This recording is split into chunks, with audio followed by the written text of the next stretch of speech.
Arline Bronzaft, Professor Emeritus of the University of New York, and I serve on the board of GrowNYC, which oversees green markets in New York City, but also has a noise division, and the board is appointed by the mayor of the city of New York.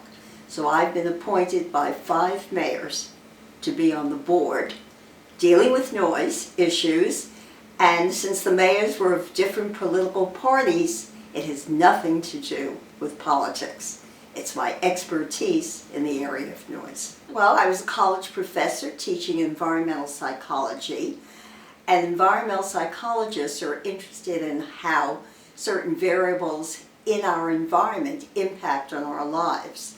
And one such variable, particularly if you're living in New York City, is noise. And while giving this lecture, a student asked a question. And in that question she asked, what about children who are exposed to elevated train noise when their school is adjacent to the elevated tracks and the noise disrupts their learning every few minutes? And when I asked her to elaborate on that, she said that her son goes to such a school and the parents were going to sue the city of New York because the noise of their trains was disrupting their children's learning. To which I said, as a wife of an attorney, you have to prove it. You're going to have to show that the children are really being affected by the train noise. To which he said, all right, Dr. Bronzaft, can you help us prove it? So I did go to the principal of that school in Upper Manhattan, and I asked if I could look at the reading scores of the children adjacent to the tracks and compare it to the reading scores of the children on the quiet side of the building.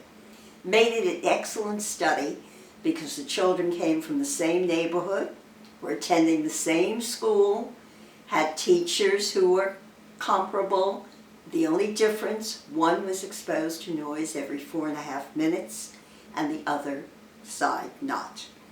And when I looked at the data, it turned out by the 6th grade, the children exposed to train noise were nearly a year behind in reading. So I knew the Transit Authority was exploring a new way to lessen the noise on the rail by adding rail fasteners to the tracks. And I asked if the Transit Authority would test out these new rail fasteners to quiet the system adjacent to the school. I also asked the Board of Ed to put acoustical tiles in the ceilings. And it turned out that when the rooms were quieter, the children on both sides of the building were reading at the same level. These 2 studies are considered landmark studies in the field, and fortunately, studies that followed replicated these results. Noise does impact on children's learning. I really think we have to start when children are very young to teach them that they can't listen to that loud music because it will impact on their hearing. I want young children to know that sounds can impede their development, their hearing ability. And the other thing, I want them to know that sounds are also beautiful. I want to hear the birds. I want to hear the raindrops falling. I love to hear the laughter of children. There are wonderful sounds around us. Let's protect them.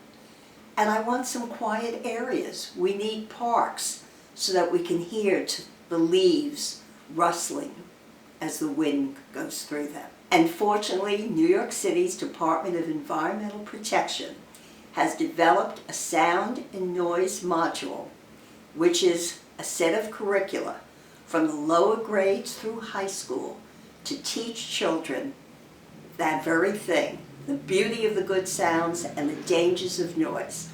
And because it's online, anyone can go to DEP, Department of Environmental Protection of New York City, type in sound and noise module, and you will have curricula for different grades so that you can educate about the dangers of noise. I live in New York City, and we always think of New York City as a very loud, noisy place. But I'm also proud to say that New York City, dating back to the 30s and even earlier, have been concerned about the loud sounds. And New York City has a noise code, and it was updated about 11 years ago, so it may need another update. But the very fact that New York City has its own noise code, the construction section is quite strong. There's an awareness that New York knows that noise is harmful to health. The other thing, New York has a Department of Environmental Protection that has its own agents to enforce the code. So it's one thing to write a law, but it's another thing to enforce it.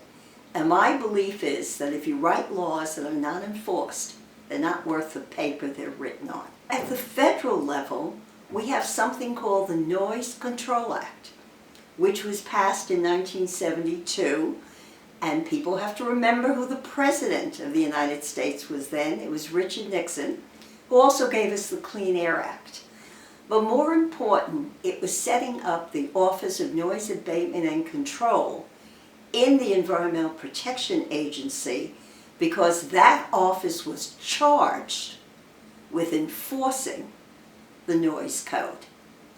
And when EPA had its Office of Noise Abatement and Control, it produced materials educating people as to the dangers of noise. And by the way, one of its booklets was called Noise, a Health Problem.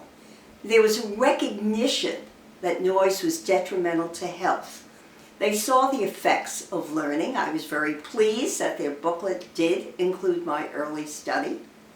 They looked at the effects on the heart, the effects on children, the effects on our mental well-being, with a recognition, because this was the late 70s by the time these books came out, that we didn't have every I dotted and every T crossed, and we didn't fully understand the relationship between noise and health, fully understand.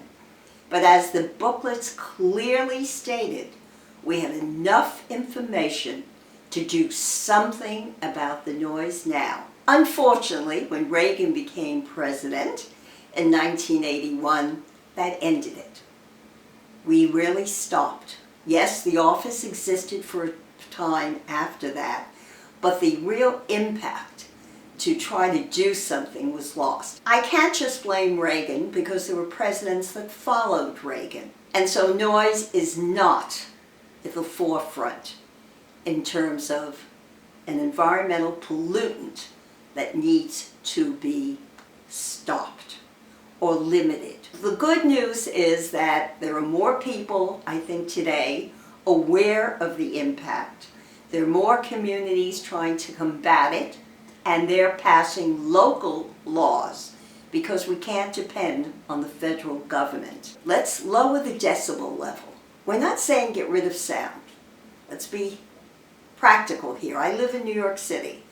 I want the roars at the baseball parks because it means our teams are winning.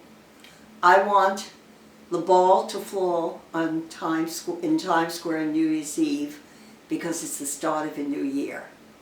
And I want the children to shout at the Macy's parades. But let's lower the decibel level. We do not have to have the sirens of ambulances as loud, or even the quality of the sound. They're working on that. We would like construction sounds to be cushioned with quieter equipment and quieter curtains around and limiting the time. So there are ways that we can lessen the decibel level. But for communities to garner the support of their governments, they're going to need the data that the researchers are providing them with. And I think that's critical.